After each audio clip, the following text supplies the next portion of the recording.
Для лечения синдрома обструктивного апноэ сна храпа в настоящее время широко применяется СИПАП-терапия.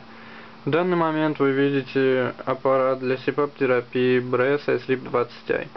Это автоматический аппарат, имеющий функцию самонастраивающегося давления, функцию возобновления работы при сбое питания, уникальную функцию снуз, возобновление прежнего режима работы после кратковременного отсоединения пациента.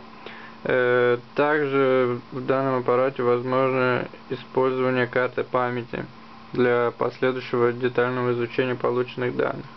В комплект с прибором входят сумка, блок питания, трубка пациента, увлажнитель, а также инструкция по применению.